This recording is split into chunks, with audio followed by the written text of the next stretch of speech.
Luke 21. As he looked up, Jesus saw the rich putting their gifts into the temple treasury. He also saw a poor widow put in 2 very small copper coins. "I tell you the truth," he said. "this poor widow has put in more than all the others.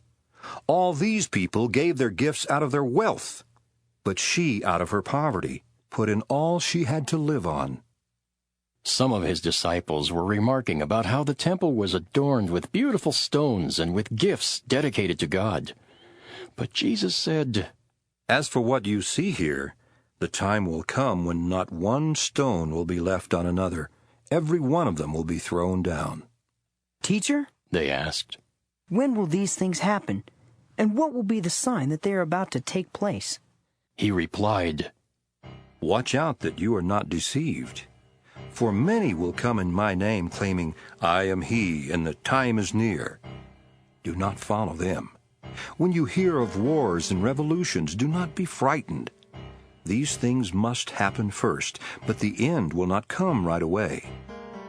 Then he said to them, "Nation will rise against nation, and kingdom against kingdom. There will be great earthquakes, famines, and pestilences in various places, and fearful events and great signs from heaven. But before all this, they will lay hands on you and persecute you. They will deliver you to synagogues and prisons, and you will be brought before kings and governors, and all on account of my name. This will result in your being witnesses to them. But make up your mind not to worry beforehand how you will defend yourselves. For I will give you words and wisdom that none of your adversaries will be able to resist or contradict. You will be betrayed even by parents, brothers, relatives, and friends, and they will put some of you to death. All men will hate you because of me. But not a hair of your head will perish. By standing firm, you will gain life. When you see Jerusalem being surrounded by armies, you will know that its desolation is near. Then let those who are in Judea flee to the mountains. Let those in the city get out, and let those in the country not enter the city. For this is the time of punishment in fulfillment of all that has been written. How dreadful it will be in those days for pregnant women and nursing mothers. There will be great distress in the land and wrath against this people.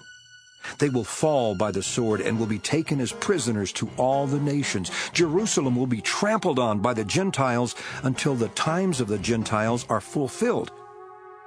There will be signs in the sun, moon, and stars.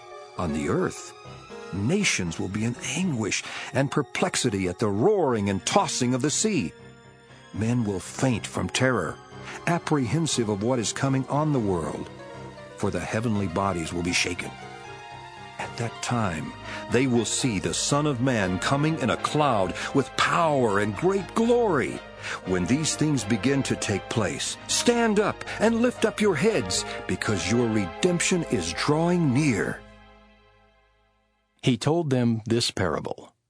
Look at the fig tree and all the trees. When they sprout leaves, you can see for yourselves and know that summer is near. Even so, when you see these things happening, you know that the kingdom of God is near. I tell you the truth, this generation will certainly not pass away until all these things have happened. Heaven and earth will pass away, but my words will never pass away. Be careful, or your hearts will be weighed down with dissipation, drunkenness, and the anxieties of life. And that day will close on you unexpectedly like a trap. For it will come upon all those who live on the face of the whole earth.